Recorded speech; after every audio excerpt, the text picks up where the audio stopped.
ألف لام ميم.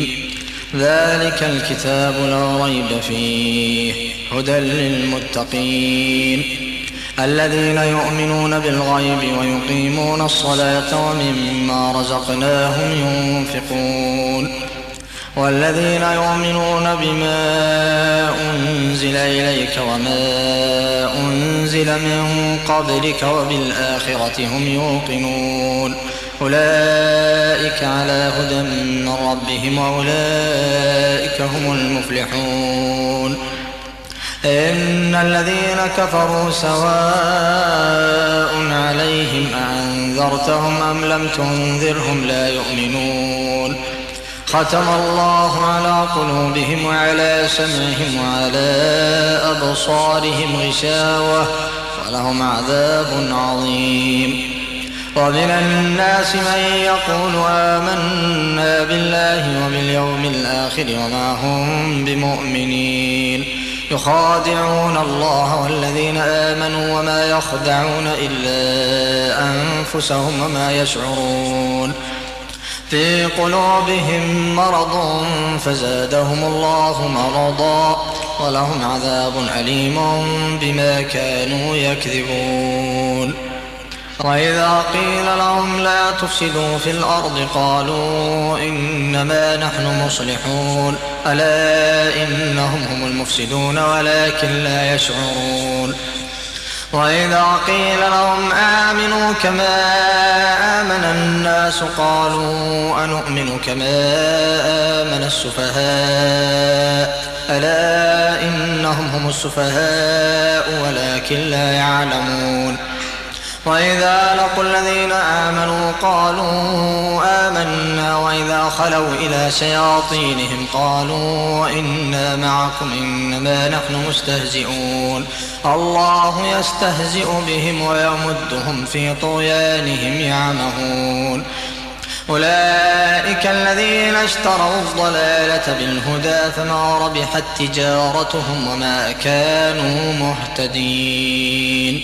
مثلهم كمثل الذي استوقد نارا فلما أضاءت ما حوله ذهب الله بنورهم وتركهم في ظلمات لا يبصرون صم بكم عمي فهم لا يرجعون أو كصيب من السماء فيه ظلمات ورعد وبرق يجعلون أصابعهم في آذانهم من الصواعق حذر الموت والله محيط بالكافرين يكاد البرق يخطف أبصارهم كلما أضاء لهم مشوا فيه وإذا أظلم عليهم قاموا ولو شاء الله لذهب بسمعهم وأبصارهم إن الله على كل شيء قدير. يا أيها الناس اعبدوا ربكم الذي خلقكم والذين من قبلكم لعلكم تتقون الذي جعل لكم الأرض فراشا والسماء بناء وأنزل من السماء ماء فأخرج به من الثمرات رزقا لكم فلا تجعلوا لله أندادا وأنتم تعلمون. وإن كنتم في ريب مما نزلنا على عبدنا فأتوا بسورة من مثله وادعوا شهداءكم من دون الله إن كنتم صادقين فإن لم تفعلوا ولن تفعلوا فاتقوا النار التي وقودها الناس والحجارة أعدت للكافرين. وبشر الذين آمنوا وعملوا الصالحات أن لهم جنات تجري من تحتها الأنهار كلما رزقوا منها من ثمرة رزقا قالوا هذا الذي رزقنا من قبل وأتوا به متشابها ولهم فيها أزواج مطهرة ولهم فيها أزواج مطهرة وهم فيها خالدون.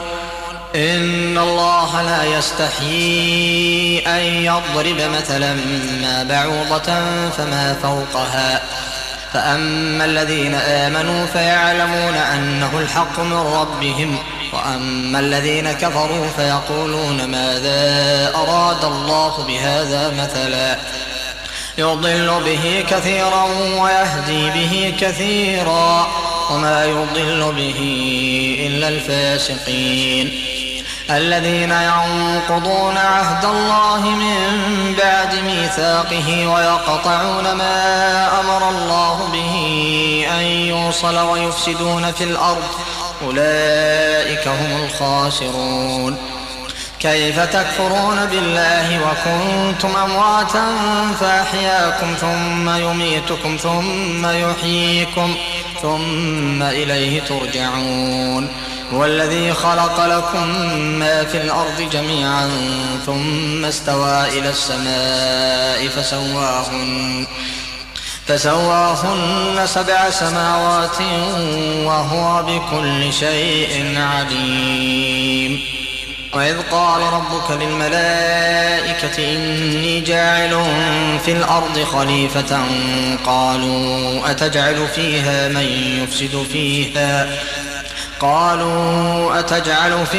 من يفسد فيها ويسفك الدماء ونحن نسبح بحمدك ونقدس لك قال إني أعلم ما لا تعلمون. وعلم آدم الأسماء كلها ثم عرضهم على الملائكة فقال أنبئوني بأسماء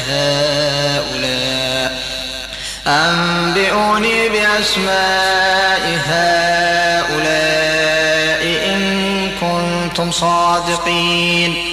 قالوا سبحانك لا علم لنا إلا ما علمتنا إنك أنت العليم الحكيم. قال يا آدم أنبئهم بأسمائهم فلما أنبأهم بأسمائهم قال ألم أقل لكم إني أعلم غيب السماوات والأرض وأعلم ما تبدون وما كنتم تكتمون. وإذ قلنا للملائكة اسجدوا لآدم فسجدوا إلا إبليس أبى واستكبر وكان من الكافرين. وقلنا يا آدم اسكن أنت وزوجك الجنة وكلا منها رغدا حيث شئتما ولا تقربا هذه الشجرة فتكونا من الظالمين. فأزلهما الشيطان عنها فأخرجهما مما كانا فيه. وقلنا اهبطوا بعضكم لبعض عدو ولكم في الأرض مستقر ومتاع إلى حين. فتلقى آدم من ربه كلمات فتاب عليه إنه هو التواب الرحيم. قل اهبطوا منها جميعا فإما يأتينكم مني هدى فمن تبع هداي فلا خوف عليهم ولا هم يحزنون. والذين كفروا وكذبوا بآياتنا أولئك أصحاب النار هم فيها خالدون. يا بني إسرائيل اذكروا نعمتي التي أنعمت عليكم وأوفوا بعهدي أوف بعهدكم وإياي فارهبون. وآمنوا بما أنزلت مصدقا لما معكم ولا تكونوا أول كافر به ولا تشتروا بآياتي ثمنا قليلا وإياي فاتقون. ولا تلبسوا الحق بالباطل وتكتموا الحق وأنتم تعلمون. وأقيموا الصلاة وآتوا الزكاة واركعوا مع الراكعين. أتأمرون الناس بالبر وتنسون أنفسكم وأنتم تتلون الكتاب أفلا تعقلون. واستعينوا بالصبر والصلاة وإنها لكبيرة إلا على الخاشعين الذين يظنون أنهم ملاقو ربهم وأنهم إليه راجعون. يا بني إسرائيل اذكروا نعمتي التي أنعمت عليكم وأني فضلتكم على العالمين واتقوا يوما لا تجزي نفس عن نفس شيئا ولا يقبل منها شفاعة ولا يؤخذ منها عدل ولا هم ينصرون. وإذ نجيناكم من آل فرعون يسومونكم سوء العذاب يذبحون أبناءكم ويستحيون نساءكم وفي ذلكم بلاء من ربكم عظيم. وإذ فرقنا بكم البحر فأنجيناكم وأغرقنا آل فرعون وأنتم تنظرون. وإذ وعدنا موسى 40 ليلة ثم اتخذتم العجل من بعده وأنتم ظالمون ثم عفونا عنكم من بعد ذلك لعلكم تشكرون. وإذ آتينا موسى الكتاب والفرقان لعلكم تهتدون. وإذ قال موسى لقومه يا قوم إنكم ظلمتم أنفسكم باتخاذكم العجل فتوبوا إلى بارئكم فاقتلوا أنفسكم ذلكم خير لكم عند بارئكم فتاب عليكم إنه هو التواب الرحيم. وإذ قلتم يا موسى لن نؤمن لك حتى نرى الله جهرة فأخذتكم الصاعقة وأنتم تنظرون ثم بعثناكم من بعد موتكم لعلكم تشكرون. وظللنا عليكم الغمام وأنزلنا عليكم المن والسلوى كلوا من طيبات ما رزقناكم وما ظلمونا ولكن كانوا أنفسهم يظلمون. وإذ قلنا ادخلوا هذه القرية فكلوا منها حيث شئتم رغدا وادخلوا الباب سجدا وقولوا حطة نغفر لكم خطاياكم وسنزيد المحسنين. فبدل الذين ظلموا قولا غير الذي قيل لهم فأنزلنا على الذين ظلموا رجزا من السماء بما كانوا يفسقون. وإذ استسقى موسى لقومه فقلنا اضرب بعصاك الحجر فانفجرت منه 12 عينا قد علم كل أناس مشربهم كلوا واشربوا من رزق الله ولا تعثوا في الأرض مفسدين. وإذ قلتم يا موسى لن نصبر على طعام واحد فادع لنا ربك يخرج لنا مما تنبت الأرض من بقلها وقثائها وفومها وعدسها وبصلها قال أتستبدلون الذي هو أدنى بالذي هو خير اهبطوا مصرا فإن لكم ما سألتم وضربت عليهم الذلة والمسكنة وباءوا بغضب من الله ذلك بأنهم كانوا يكفرون بآيات الله ويقتلون النبيين بغير الحق ذلك بما عصوا وكانوا يعتدون. إن الذين آمنوا والذين هادوا والنصارى والصابئين من آمن بالله واليوم الآخر وعمل صالحا فلهم أجرهم عند ربهم ولا خوف عليهم ولا هم يحزنون. وإذا أخذنا ميثاقكم ورفعنا فوقكم الطور خذوا ما آتيناكم بقوة واذكروا ما فيه لعلكم تتقون ثم توليتم من بعد ذلك فلولا فضل الله عليكم ورحمته لكنتم من الخاسرين. ولقد علمتم الذين اعتدوا منكم في السبت فقلنا لهم كونوا قردة خاسئين فجعلناها نكالا لما بين يديها وما خلفها وموعظة للمتقين. وإذ قال موسى لقومه إن الله يأمركم أن تذبحوا بقرة قالوا أتتخذنا هزوا قال أعوذ بالله أن أكون من الجاهلين. قالوا ادع لنا ربك يبين لنا ما هي قال إنه يقول إنها بقرة لا فارض ولا بكر عوان بين ذلك فافعلوا ما تؤمرون. قالوا ادع لنا ربك يبين لنا ما لونها قال إنه يقول إنها بقرة صفراء فاقع لونها تسر الناظرين.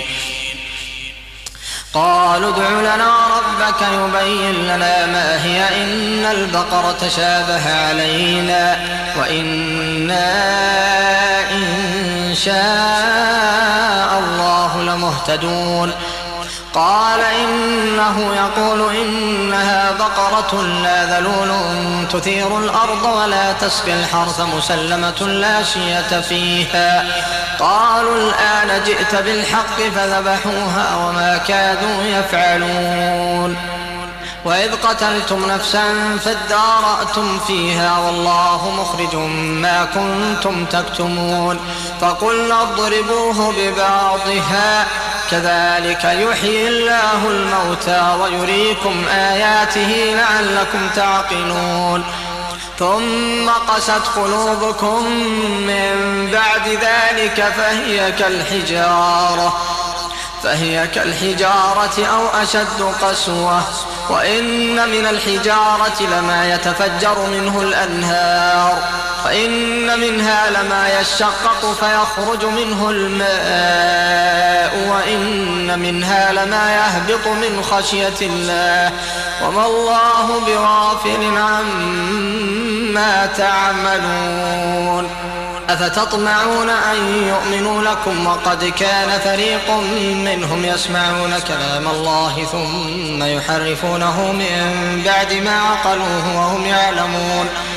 وإذا لقوا الذين آمنوا قالوا آمنا وإذا خلا بعضهم إلى بعض قالوا أتحدثونهم بما فتح الله عليكم ليحاجوكم به عند ربكم أفلا تعقلون. أولا يعلمون أن الله يعلم ما يسرون وما يعلنون. ومنهم أميون لا يعلمون الكتاب إلا أماني وإن هم إلا يظنون. فويل للذين يكتبون الكتاب بأيديهم ثم يقولون هذا من عند الله ليشتروا به ثمنا قليلا فويل لهم مما كتبت أيديهم وويل لهم مما يكسبون. وقالوا لن تمسنا النار إلا أياما معدودة قل أتخذتم عند الله عهدا فلن يخلف الله عهده أم تقولون على الله ما لا تعلمون. بلى من كسب سيئة وأحاطت به خطيئته فأولئك أصحاب النار هم فيها خالدون. والذين آمنوا وعملوا الصالحات أولئك أصحاب الجنة هم فيها خالدون. وإذ أخذنا ميثاق بني إسرائيل لا تعبدون إلا الله وبالوالدين إحسانا وذي القربى واليتامى والمساكين وقولوا للناس حسنا وأقيموا الصلاة وآتوا الزكاة ثم توليتم إلا قليلا منكم وأنتم معرضون. وإذ أخذنا ميثاقكم لا تسفكون دماءكم ولا تخرجون أنفسكم من دياركم ثم أقررتم وأنتم تشهدون. ثم أنتم هؤلاء تقتلون أنفسكم وتخرجون فريقا منكم وتخرجون فريقا منكم من ديارهم تظاهرون عليهم بالإثم والعدوان وإن يأتوكم أسارى تفادوهم وهو محرم عليكم إخراجهم أفتؤمنون ببعض الكتاب وتكفرون ببعض فما جزاء من يفعل ذلك منكم إلا خزي في الحياة الدنيا ويوم القيامة يردون إلى أشد العذاب وما الله بغافل عما تعملون أولئك الذين اشتروا الحياة الدنيا بالآخرة فلا يخفف عنهم العذاب ولا هم ينصرون ولقد آتينا موسى الكتاب وقفينا من بعده بالرسل وآتينا عيسى ابن مريم البينات وأيدناه بروح القدس أفكلما جاءكم رسول بما لا تهوى أنفسكم استكبرتم ففريقا كذبتم وفريقا تقتلون وقالوا قلوبنا غلف بل لعنهم الله بكفرهم فقليلا ما يؤمنون ولما جاءهم كتاب من عند الله مصدق لما معهم وكانوا من قبل يستفتحون على الذين كفروا فلما جاءهم ما عرفوا كفروا به فلعنة الله على الكافرين بئس ما اشتروا به أنفسهم أن يكفروا بما أنزل الله بغيا أن ينزل الله من فضله على من يشاء من عباده فباءوا بغضب على غضب وللكافرين عذاب مهين وإذا قيل لهم آمنوا بما أنزل الله قالوا نؤمن بما أنزل علينا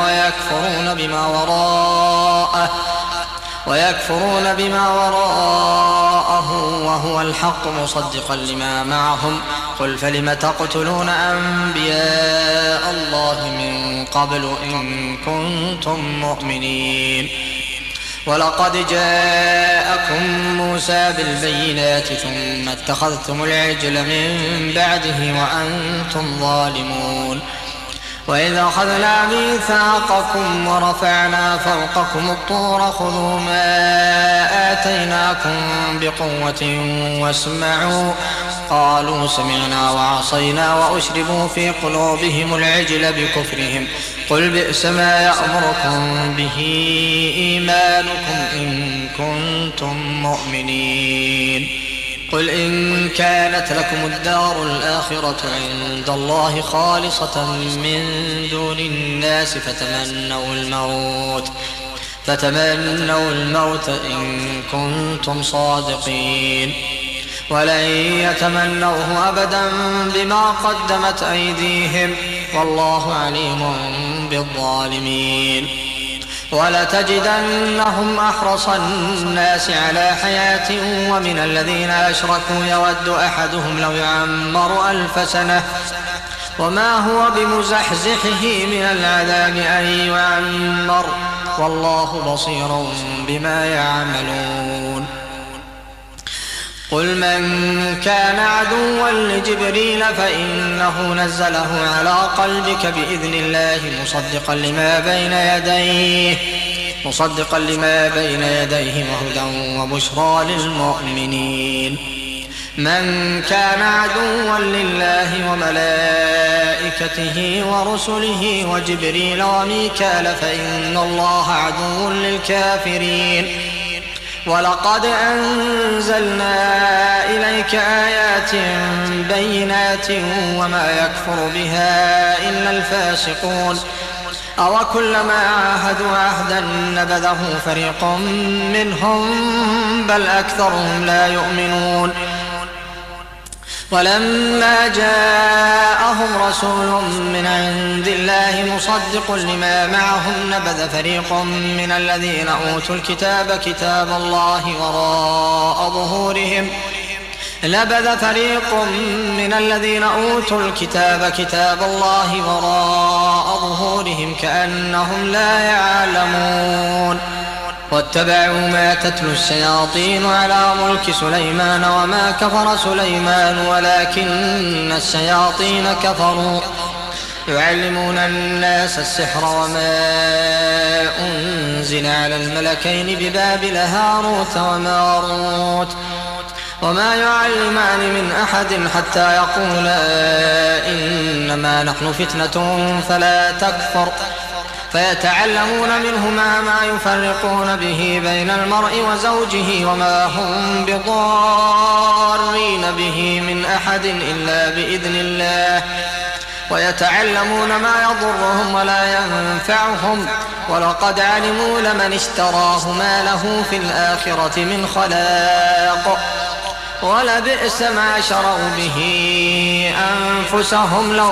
كانوا يعلمون ولو أنهم آمنوا واتقوا لمثوبة من عند الله خير لو كانوا يعلمون يا أيها الذين آمنوا لا تقولوا راعنا وقولوا انظرنا واسمعوا وللكافرين عذاب أليم ما يود الذين كفروا من أهل الكتاب ولا المشركين أن ينزل عليكم من خير من ربكم والله يختص برحمته من يشاء والله ذو الفضل العظيم ما ننسخ من آية أو ننسها نأت بخير منها أو مثلها ألم تعلم أن الله على كل شيء قدير ألم تعلم أن الله له ملك السماوات والأرض وما لكم من دون الله من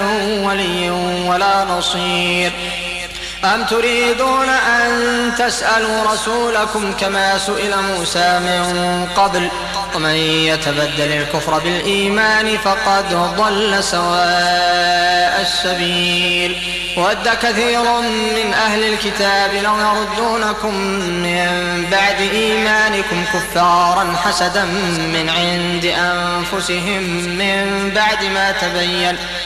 من بعد ما تبين لهم الحق فاعفوا واصفحوا حتى يأتي الله بأمره إن الله على كل شيء قدير وأقيموا الصلاة وآتوا الزكاة وما تقدموا لأنفسكم من خير تجدوه عند الله إن الله بما تعملون بصير وقالوا لن يدخل الجنة إلا من كان هودا أو نصارى تلك أمانيهم قل هاتوا برهانكم إن كنتم صادقين بلى من أسلم وجهه لله وهو محسن فله أجره عند ربه ولا خوف عليهم ولا هم يحزنون وقالت اليهود ليست النصارى على شيء وقالت النصارى ليست اليهود على شيء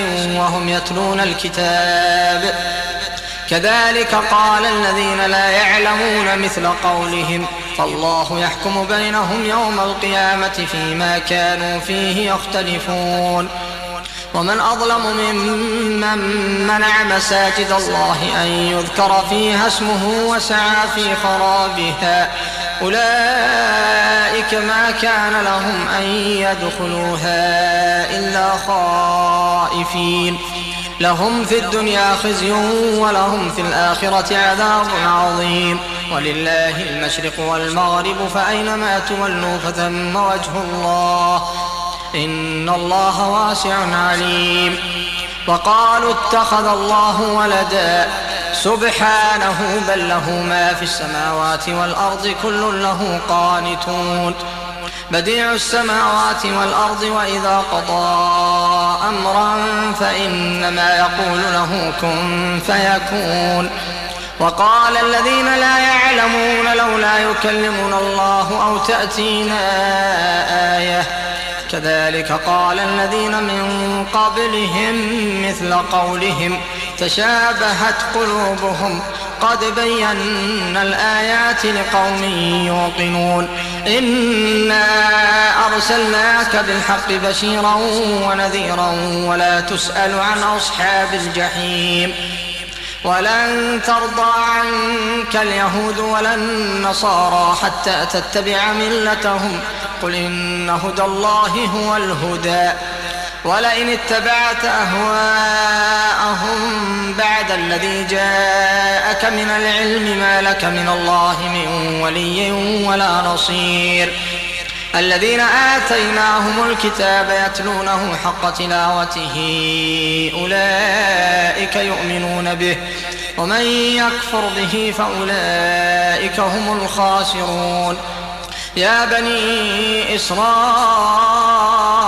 اذكروا نعمتي التي أنعمت عليكم وأني فضلتكم على العالمين واتقوا يوما لا تجزي نفس عن نفس شيئا ولا يقبل منها عدل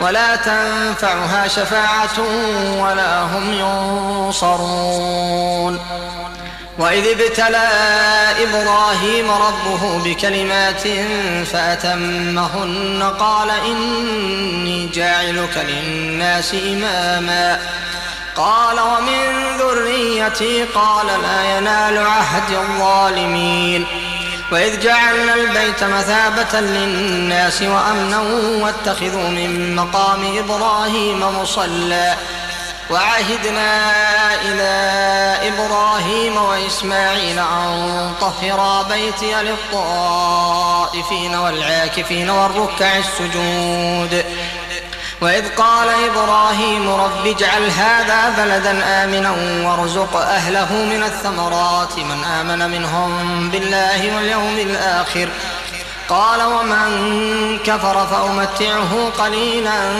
ثم أضطره إلى عذاب النار وبئس المصير وإذ يرفع إبراهيم القواعد من البيت وإسماعيل ربنا تقبل منا إنك أنت السميع العليم ربنا واجعلنا مسلمين لك ومن ذريتنا أمة مسلمة لك وارنا مناسكنا وتب علينا إنك أنت التواب الرحيم ربنا وابعث فيهم رسولا منهم يتلو عليهم آياتك ويعلمهم الكتاب والحكمة ويزكيهم إنك أنت العزيز الحكيم ومن يرغب عن ملة إبراهيم إلا من سفه نفسه ولقد اصطفيناه في الدنيا وإنه في الآخرة لمن الصالحين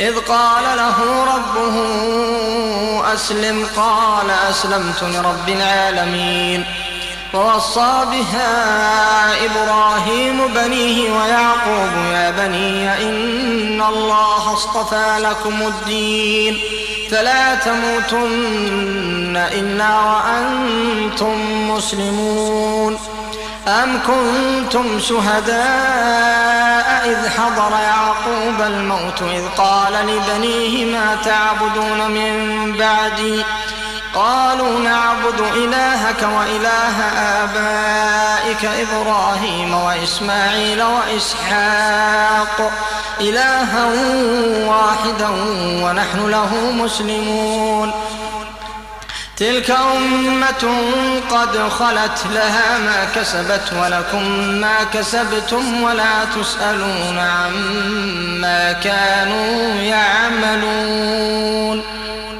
وقالوا كونوا هودا أو نصارى تهتدوا قل بل ملة إبراهيم حنيفا وما كان من المشركين قولوا آمنا بالله وما أنزل إلينا وما أنزل إلى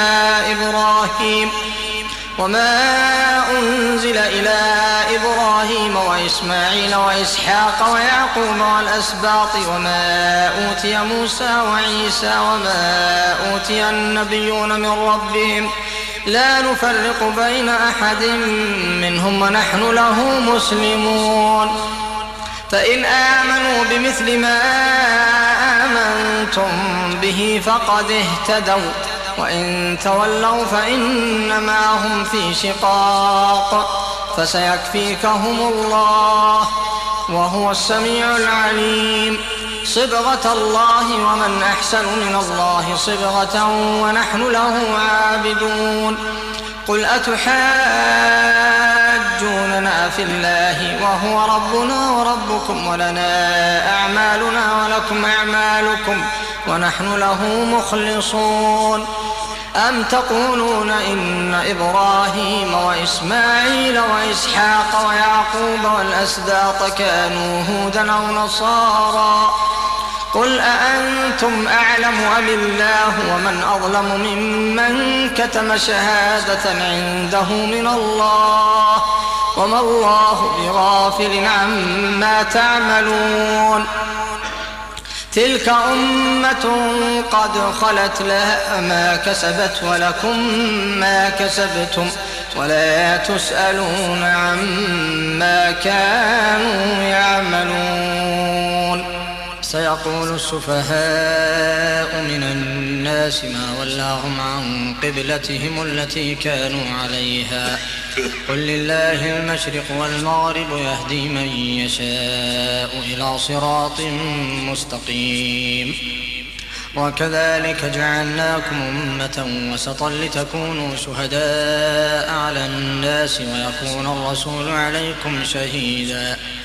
وما جعلنا القبلة التي كنت عليها إلا لنعلم من يتبع الرسول ممن ينقلب على عقبيه وإن كانت لكبيرة إلا على الذين هدى الله وما كان الله ليضيع إيمانكم إن الله بالناس لرءوف رحيم.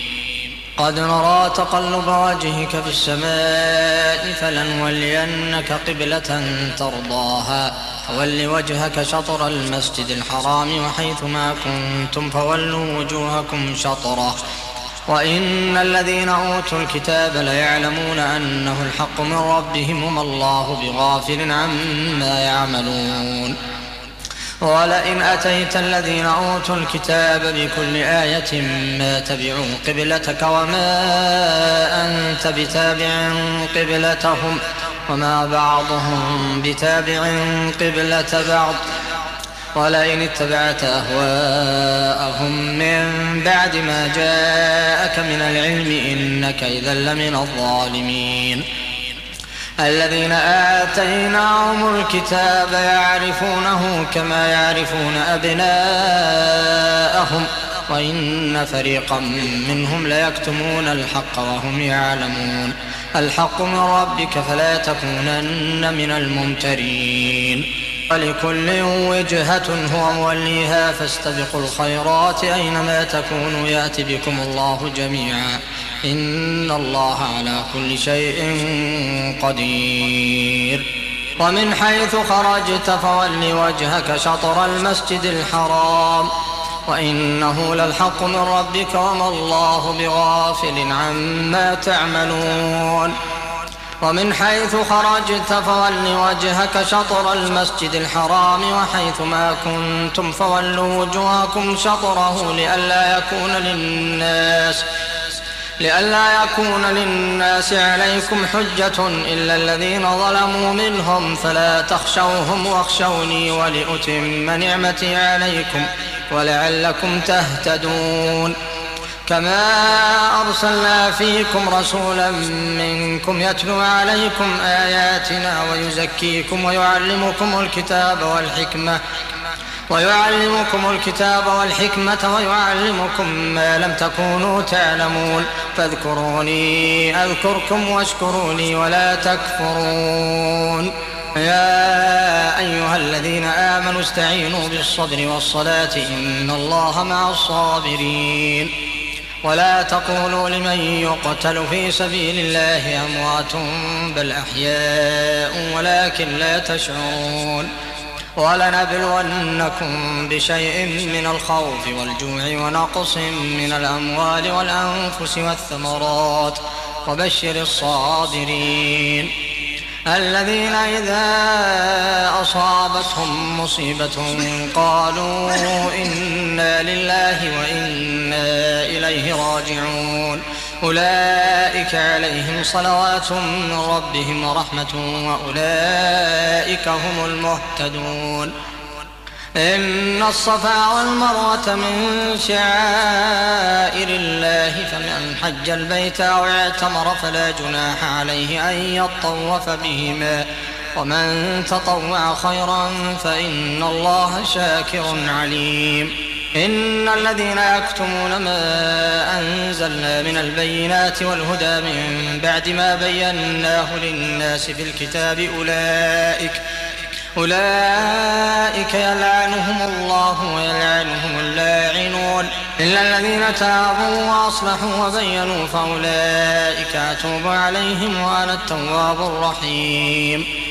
إن الذين كفروا وماتوا وهم كفار أولئك عليهم لعنة الله والملائكة والناس أجمعين خالدين فيها لا يخفف عنهم العذاب ولا هم ينظرون. وإلهكم إله واحد لا إله إلا هو الرحمن الرحيم. إن في خلق السماوات والأرض واختلاف الليل والنهار والفلك التي تجري في البحر بما ينفع الناس وما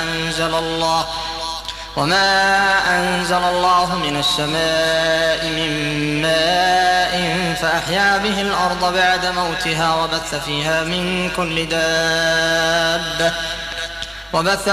من كل دابة وتصريف الرياح والسحاب المسخر بين السماء والأرض لآيات لقوم يعقلون. ومن الناس من يتخذ من دون الله أندادا يحبونهم كحب الله والذين آمنوا أشد حبا لله ولو يرى الذين ظلموا إذ يرون العذاب أن القوة لله جميعا وأن الله شديد العذاب إذ تبرأ الذين اتبعوا من الذين اتبعوا ورأوا العذاب وتقطعت بهم الأسباب وقال الذين اتبعوا لو أن لنا كرة فنتبرأ منهم كما تبرأوا منا كذلك يريهم الله أعمالهم حسرات عليهم وما هم بخارجين من النار. يا أيها الناس كلوا مما في الأرض حلالا طيبا ولا تتبعوا خطوات الشيطان إنه لكم عدو مبين. إنما يأمركم بالسوء والفحشاء وأن تقولوا على الله ما لا تعلمون. وإذا قيل لهم اتبعوا ما أنزل الله قالوا بل نتبع ما ألفينا عليه آباءنا أولو كان آباؤهم لا يعقلون شيئا ولا يهتدون. ومثل الذين كفروا كمثل الذي ينعق بما لا يسمع إلا دعاء ونداء صم بكم عمي فهم لا يعقلون. يا أيها الذين آمنوا كلوا من طيبات ما رزقناكم واشكروا لله إن كنتم إياه تعبدون. إنما حرم عليكم الميتة والدم ولحم الخنزير وما أهل به لغير الله فمن اضطر غير باغ ولا عاد فلا إثم عليه إن الله غفور رحيم. إن الذين يكتمون ما أنزل الله من الكتاب ويشترون به ثمنا قليلا أولئك ما يأكلون في بطونهم إلا النار ولا يكلمهم الله يوم القيامة ولا يزكيهم ولهم عذاب أليم. أولئك الذين اشتروا الضلالة بالهدى والعذاب بالمغفرة فما أصبرهم على النار ذلك بأن الله نزل الكتاب بالحق وإن الذين اختلفوا في الكتاب لفي شقاق بعيد. ليس البر أن تولوا وجوهكم قبل المشرق والمغرب ولكن البر من آمن بالله واليوم الآخر والملائكة والكتاب والنبيين وآتى المال على حبه ذوي القربى واليتامى والمساكين وابن السبيل والسائلين وفي الرقاب وأقام الصلاة وآتى الزكاة والموفون بعهدهم إذا عاهدوا والصابرين في البأساء والضراء وحين البأس أولئك الذين صدقوا وأولئك هم المتقون. يا أيها الذين آمنوا كتب عليكم القصاص في القتلى الحر بالحر والعبد بالعبد والأنثى بالأنثى فمن عفي له من أخيه شيء فاتباع بالمعروف وأداء إليه بإحسان ذلك تخفيف من ربكم ورحمة فمن اعتدى بعد ذلك فله عذاب أليم. ولكم في القصاص حياة يا أولي الألباب لعلكم تتقون. كتب عليكم إذا حضر أحدكم الموت إن ترك خيرا الوصية للوالدين والأقربين بالمعروف حقا على المتقين فمن بدله بعدما سمعه فإنما إثمه على الذين يبدلونه إن الله سميع عليم. فمن خاف من موص جنفا أو إثما فأصلح بينهم فلا إثم عليه إن الله غفور رحيم. يا أيها الذين آمنوا كتب عليكم الصيام كما كتب على الذين من قبلكم لعلكم تتقون أياما معدودات فمن كان منكم مريضا أو على سفر فعدة من أيام أخر وعلى الذين يطيقونه فدية طعام مسكين فمن تطوع خيرا فهو خير له وأن تصوموا خير لكم إن كنتم تعلمون. شهر رمضان الذي أنزل فيه القرآن هدى للناس وبينات من الهدى والفرقان فمن شهد منكم الشهر فليصمه ومن كان مريضا أو على سفر فعدة من أيام أخر يريد الله بكم اليسر ولا يريد بكم العسر ولتكملوا العدة ولتكبروا الله على ما هداكم ولعلكم تشكرون. وإذا سألك عبادي عني فإني قريب أجيب دعوة الداعي إذا دعان فليستجيبوا لي وليؤمنوا بي لعلهم يرشدون. أحل لكم ليلة الصيام الرفث إلى نسائكم هن لباس لكم وأنتم لباس لهن علم الله أنكم كنتم تختانون أنفسكم فتاب عليكم وعفى عنكم فالآن باشروهن وابتغوا ما كتب الله لكم وكلوا واشربوا حتى يتبين لكم الخيط الأبيض من الخيط الأسود من الفجر ثم أتموا الصيام إلى الليل ولا تباشروهن وأنتم عاكفون في المساجد تلك حدود الله فلا تقربوها كذلك يبين الله آياته للناس لعلهم يتقون. ولا تأكلوا أموالكم بينكم بالباطل وتدلوا بها إلى الحكام لتأكلوا فريقا من أموال الناس بالإثم وأنتم تعلمون. يسألونك عن الأهلة قل هي مواقيت للناس والحج وليس البر بأن تأتوا البيوت من ظهورها ولكن البر من اتقى وأتوا البيوت من أبوابها واتقوا الله لعلكم تفلحون. وقاتلوا في سبيل الله الذين يقاتلونكم ولا تعتدوا إن الله لا يحب المعتدين. واقتلوهم حيث ثقفتموهم وأخرجوهم من حيث أخرجوكم والفتنة أشد من القتل ولا تقاتلوهم عند المسجد الحرام حتى يقاتلوكم فيه فإن قاتلوكم فاقتلوهم كذلك جزاء الكافرين. فإن انتهوا فإن الله غفور رحيم. وقاتلوهم حتى لا تكون فتنة ويكون الدين لله، فإن انتهوا فلا عدوان إلا على الظالمين. الشهر الحرام بالشهر الحرام والحرمات قصاص، فمن اعتدى عليكم فاعتدوا عليه بمثل ما اعتدى عليكم، واتقوا الله واعلموا أن الله مع المتقين. وأنفقوا في سبيل الله ولا تلقوا بأيديكم إلى التهلكة وأحسنوا إن الله يحب المحسنين. وأتموا الحج والعمرة لله، فإن أحصرتم فما استيسر من الهدي، ولا تحلقوا رؤوسكم حتى يبلغ الهدي محله، فمن كان منكم مريضا أو به أذى من رأسه ففدية من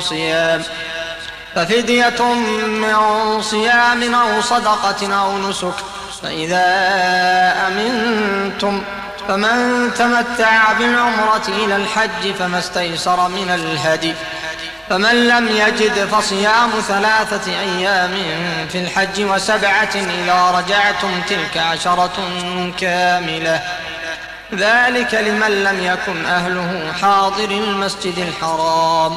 واتقوا الله واعلموا أن الله شديد العقاب.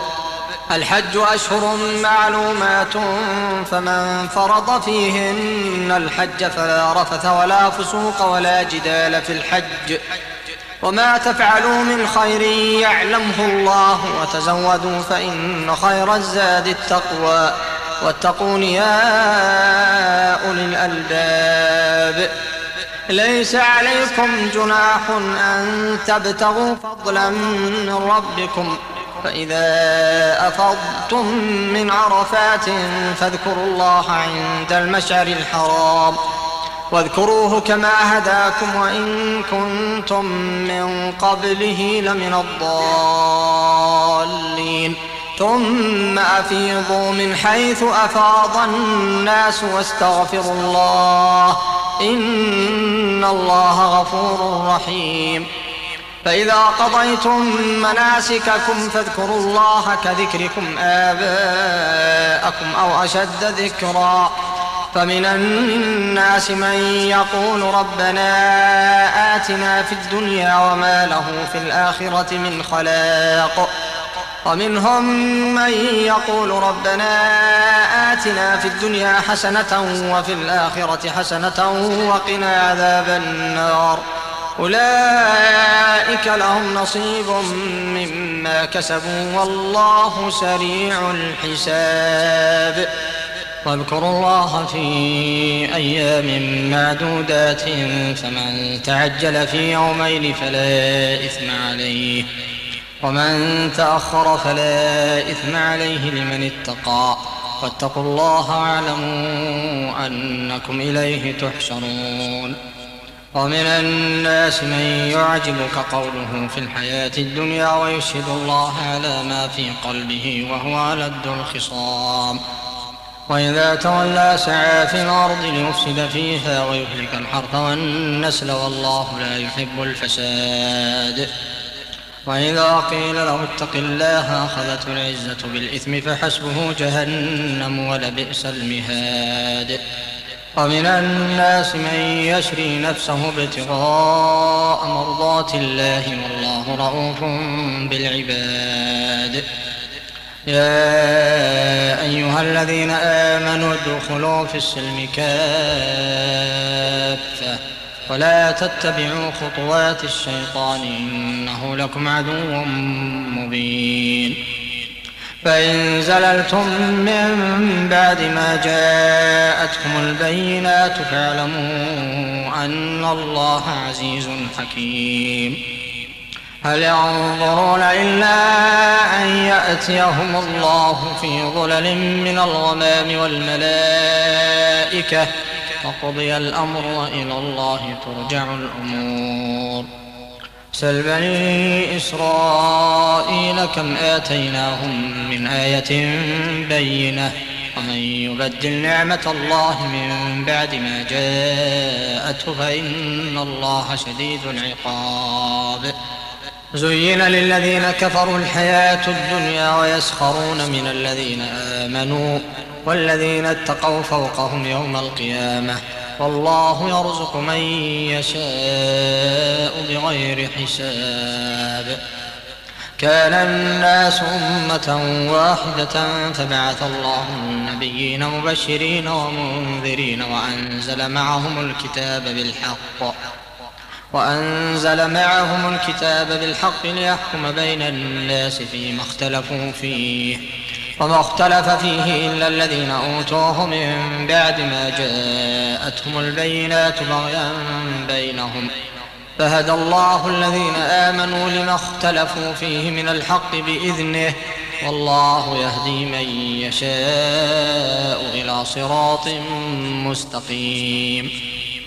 أم حسبتم أن تدخلوا الجنة ولما يأتكم مثل الذين خلوا من قبلكم مستهم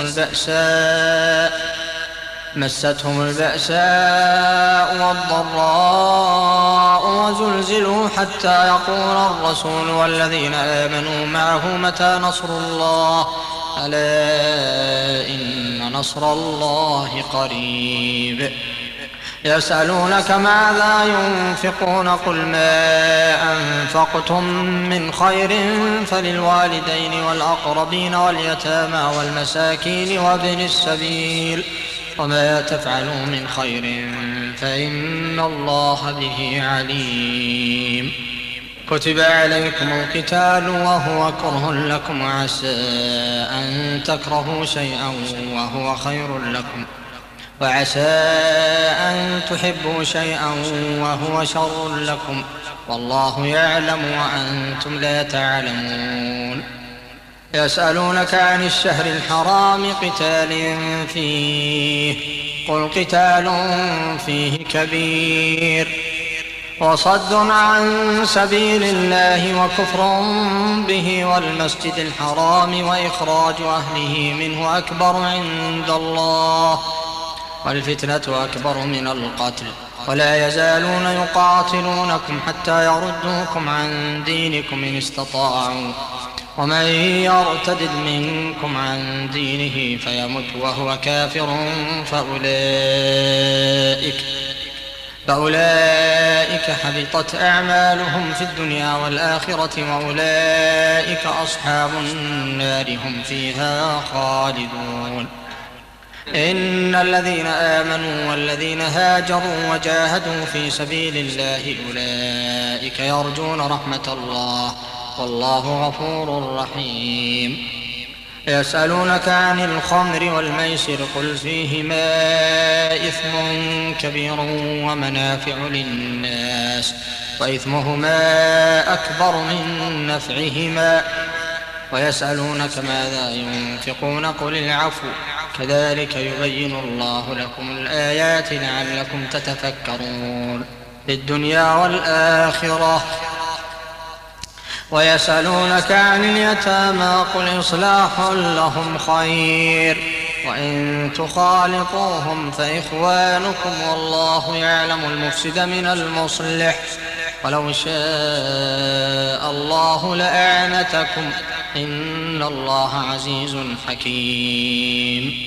ولا تنكحوا المشركات حتى يؤمن ولأمة مؤمنة خير من مشركة ولو أعجبتكم ولا تنكحوا المشركين حتى يؤمنوا ولعبد مؤمن خير من مشرك ولو أعجبكم أولئك يدعون إلى النار والله يدعو إلى الجنة والمغفرة بإذنه ويبين آياته للناس لعلهم يتذكرون.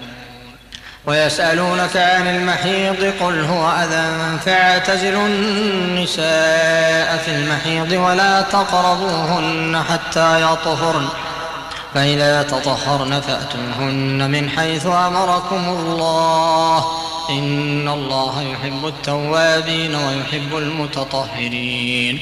نساؤكم حرث لكم فأتوا حرثكم أنى شئتم وقدموا لأنفسكم واتقوا الله واعلموا أنكم ملاقوه وبشر المؤمنين. ولا تجعلوا الله عرضة لأيمانكم أن تبروا وتتقوا وتصلحوا بين الناس والله سميع عليم. لا يؤاخذكم الله باللغو في أيمانكم ولكن يؤاخذكم بما كسبت قلوبكم والله غفور حليم. للذين يؤلون من نسائهم تربص 4 أشهر فإن فاءوا فإن الله غفور رحيم. وإن عزموا الطلاق فإن الله سميع عليم. والمطلقات يتربصن بأنفسهن 3 قروء ولا يحل لهن أن يكتمن ما خلق الله في أرحامهن إن كن يؤمن بالله واليوم الآخر وبعولتهن أحق بردهن في ذلك إن أرادوا إصلاحا ولهن مثل الذي عليهن بالمعروف وللرجال عليهن درجة والله عزيز حكيم. الطلاق 2 فإمساك بمعروف أو تسريح بإحسان.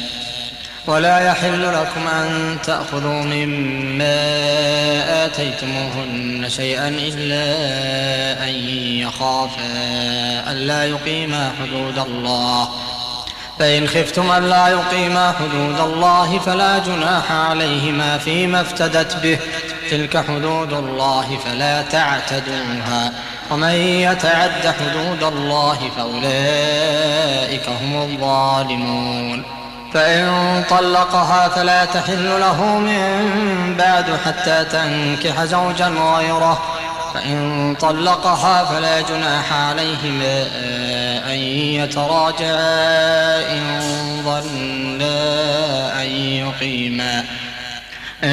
ظنا أن يقيما حدود الله وتلك حدود الله يبينها لقوم يعلمون.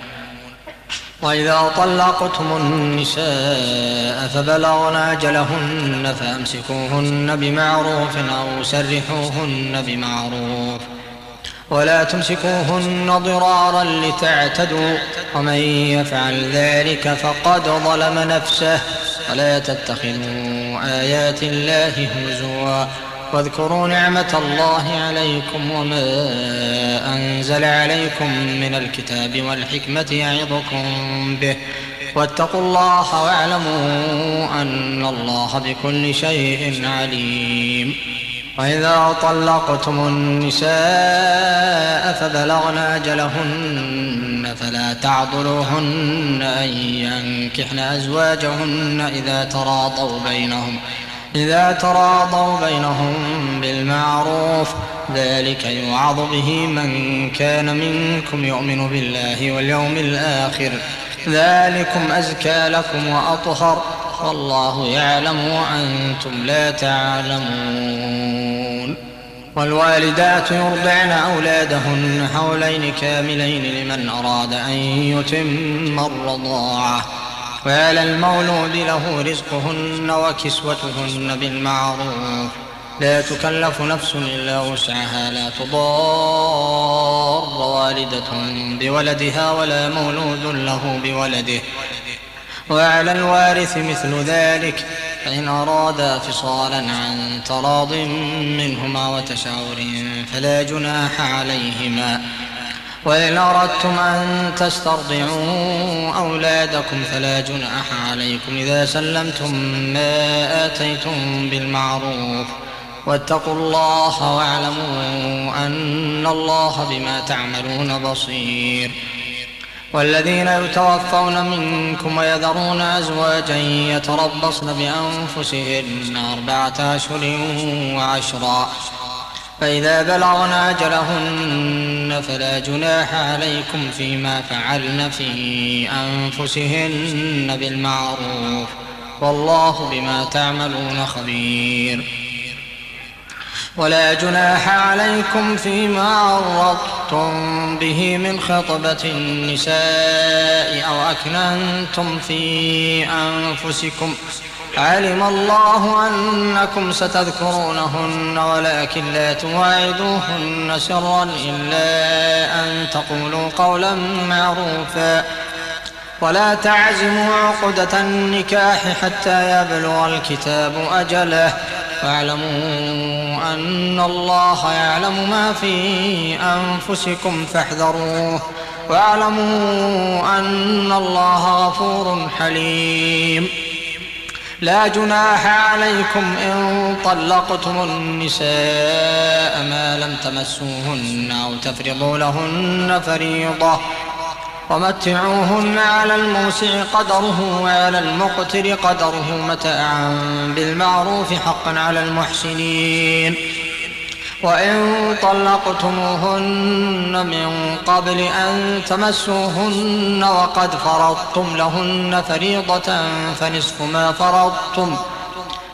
ما فرضتم إلا أن يعفون أو يعفو الذي بيده عقدة النكاح وأن تعفوا أقرب للتقوى ولا تنسوا الفضل بينكم إن الله بما تعملون بصير حافظوا على الصلوات والصلاة الوسطى وقوموا لله قانتين فإن خفتم فرجالا أو ركبانا فإذا أمنتم فاذكروا الله كما علمكم ما لم تكونوا تعلمون والذين يتوفون منكم ويذرون أزواجا وصية لأزواجهم متاعا إلى الحول غير إخراج فإن خرجن فلا جناح عليكم فيما فعلن في أنفسهن من معروف والله عزيز حكيم وللمطلقات متاع بالمعروف حقا على المتقين كذلك يبين الله لكم آياته لعلكم تعقلون ألم تر إلى الذين خرجوا من ديارهم وهم ألوف حذر الموت فقال لهم الله موتوا ثم أحياهم إن الله لذو فضل على الناس ولكن أكثر الناس لا يشكرون وقاتلوا في سبيل الله واعلموا أن الله سميع عليم من ذا الذي يقرض الله قرضا حسنا فيضاعفه له أضعافا كثيرة والله يقبض ويبسط وإليه ترجعون ألم تر إلى الملأ من بني إسرائيل من بعد موسى إذ قالوا لنبي لهم ابعث لنا ملكا نقاتل في سبيل الله قال هل عسيتم إن كتب عليكم القتال ألا تقاتلوا قالوا وما لنا ألا نقاتل في سبيل الله وقد أخرجنا من ديارنا وأبنائنا فلما كتب عليهم القتال تولوا إلا قليلا منهم والله عليم بالظالمين وقال لهم نبيهم إن الله قد بعث لكم طالوت ملكا قالوا أنى يكون له الملك علينا ونحن أحق بالملك منه ولم يؤت سعة من المال قال إن الله اصطفاه عليكم وزاده بسطة في العلم والجسم والله يؤتي ملكه من يشاء والله واسع عليم وقال لهم نبيهم إن آية ملكه أن يأتيكم التابوت فيه سكينة من ربكم وبقية مما ترك آل موسى وآل هارون تحمله الملائكة إن في ذلك لآية لكم إن كنتم مؤمنين فلما فصل طالوت بالجنود قال إن الله مبتليكم بنهر فمن شرب منه فليس مني ومن لم يطعمه فإنه مني إلا من اغترف غرفة بيده فشربوا منه إلا قليلا منهم. فلما جاوزه هو والذين آمنوا معه قالوا لا طاقة لنا اليوم بجالوت وجنوده.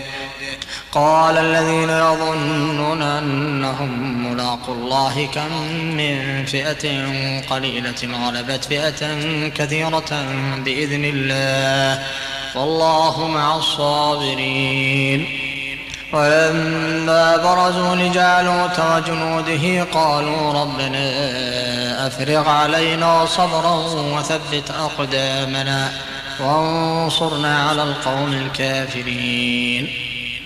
فهزموهم بإذن الله وقتل داود جالوت وآتاه الله الملك والحكمة وعلمه مما يشاء.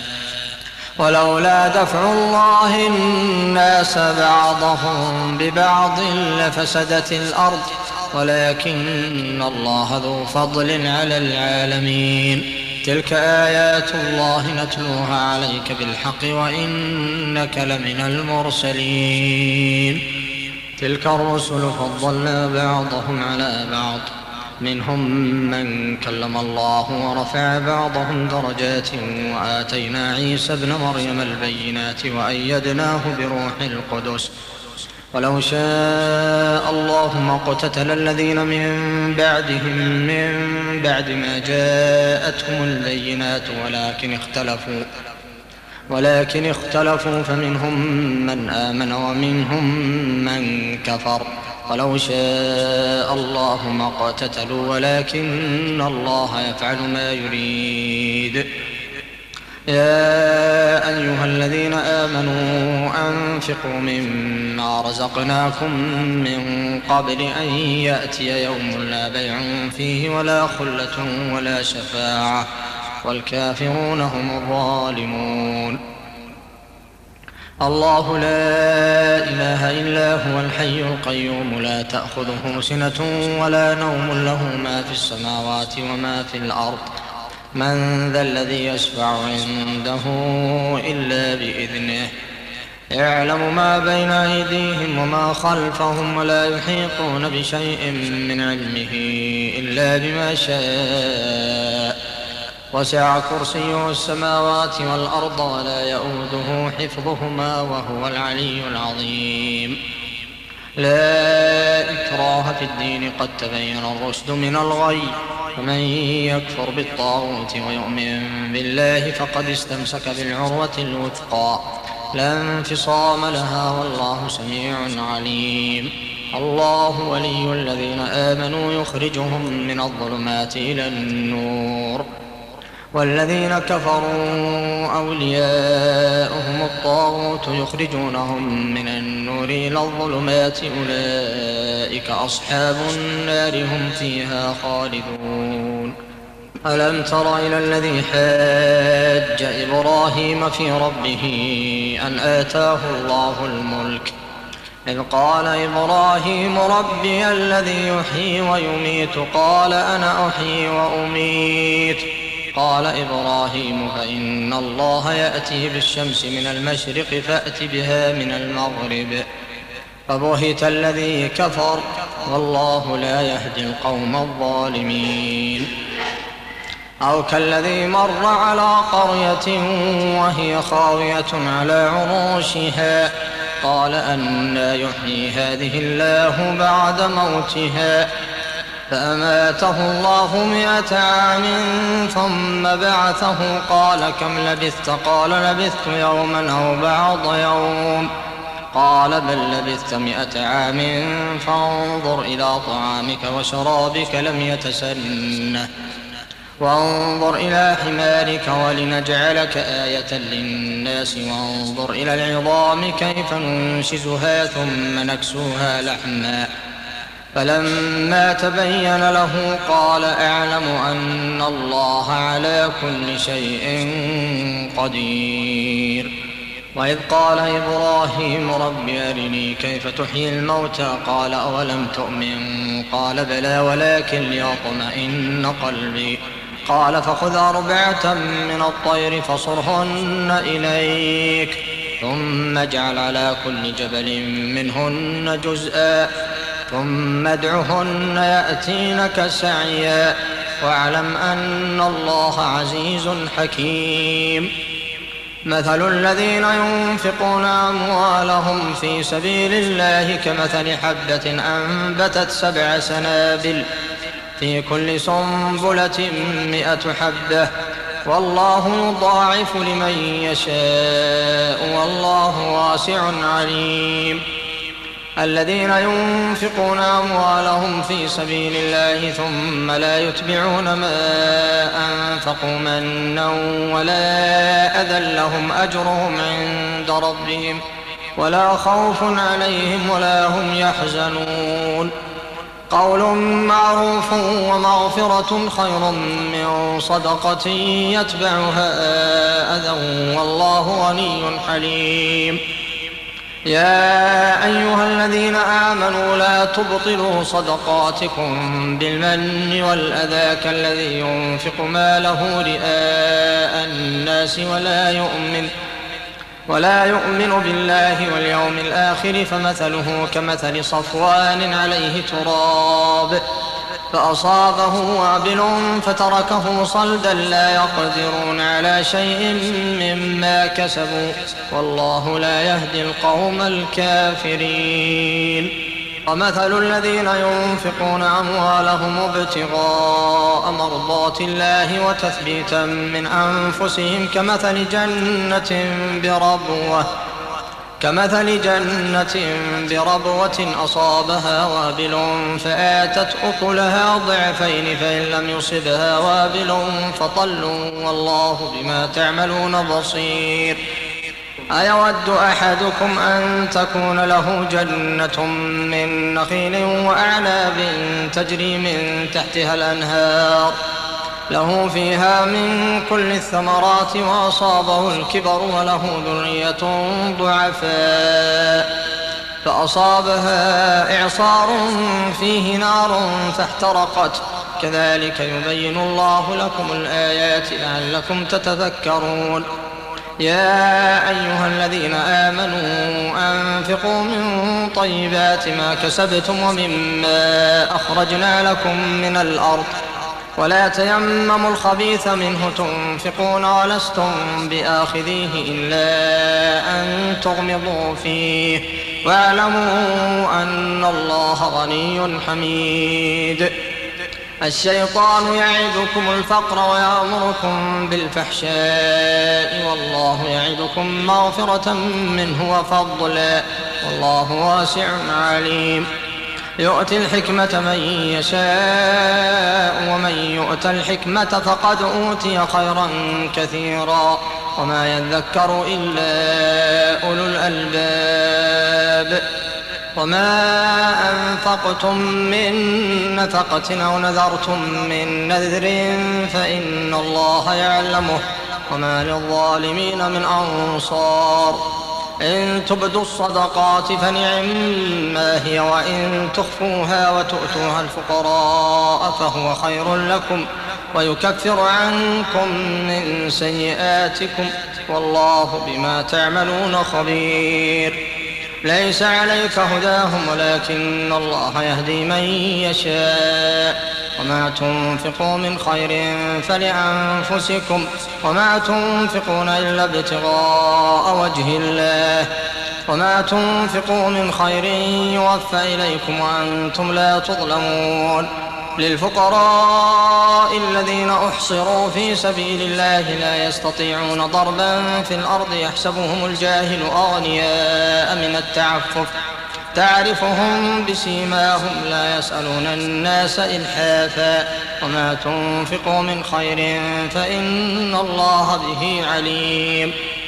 الذين ينفقون أموالهم بالليل والنهار سرا وعلانية فلهم أجرهم عند ربهم ولا خوف عليهم ولا هم يحزنون.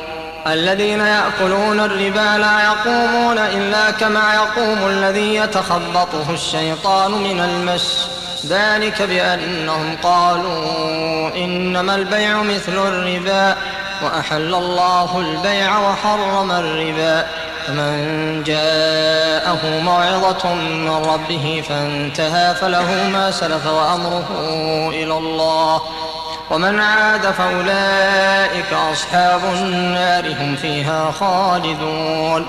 يمحق الله الربا ويربي الصدقات والله لا يحب كل كفار أثيم. إن الذين آمنوا وعملوا الصالحات وأقاموا الصلاة وآتوا الزكاة لهم أجرهم عند ربهم ولا خوف عليهم ولا هم يحزنون. يا أيها الذين آمنوا اتقوا الله وذروا ما بقي من الربا إن كنتم مؤمنين، فإن لم تفعلوا فأذنوا بحرب من الله ورسوله، وإن تبتم فلكم رؤوس أموالكم لا تظلمون ولا تظلمون. وإن كان ذو عسرة فنظرة إلى ميسرة، وأن تصدقوا خير لكم إن كنتم تعلمون. واتقوا يوما ترجعون فيه إلى الله ثم توفى كل نفس ما كسبت وهم لا يظلمون. يا أيها الذين آمنوا إذا تداينتم بدين إلى أجل مسمى فاكتبوه، وليكتب بينكم كاتب بالعدل، ولا يأب كاتب أن يكتب كما علمه الله فليكتب وليملل الذي عليه الحق وليتق الله ربه ولا يبخس منه شيئا، فإن كان الذي عليه الحق سفيها أو ضعيفا أو لا يستطيع أن يمل هو فليملل وليه بالعدل، واستشهدوا شهيدين من رجالكم، فإن لم يكونا رجلين فرجل وامرأتان ممن ترضون من الشهداء أن تضل إحداهما فتذكر إحداهما الأخرى، ولا يأبى الشهداء إذا ما دعوا، ولا تسأموا أن تكتبوه صغيرا أو كبيرا إلى أجله، ذلكم أقسط عند الله وأقوم للشهادة وأدنى ألا ترتابوا إلا أن تكون تجارة حاضرة تديرونها بينكم فليس عليكم جناح ألا تكتبوها، وأشهدوا إذا تبايعتم ولا يضار كاتب ولا شهيد، وإن تفعلوا فإنه فسوق بكم واتقوا الله ويعلمكم الله والله بكل شيء عليم. وإن كنتم على سفر ولم تجدوا كاتبا فرهان مقبوضة، فإن أمن بعضكم بعضا فليؤدي الذي اؤتمن أمانته وليتق الله ربه ولا تكتموا الشهادة، ومن يكتمها فإنه آثم قلبه والله بما تعملون عليم.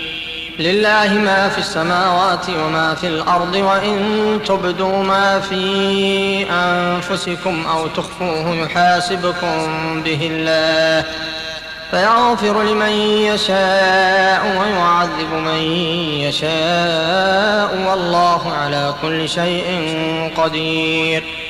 آمن الرسول بما أنزل إليه من ربه والمؤمنون كل آمن بالله وملائكته وكتبه ورسله لا نفرق بين أحد من رسله وقالوا سمعنا وأطعنا غفرانك ربنا وإليك المصير.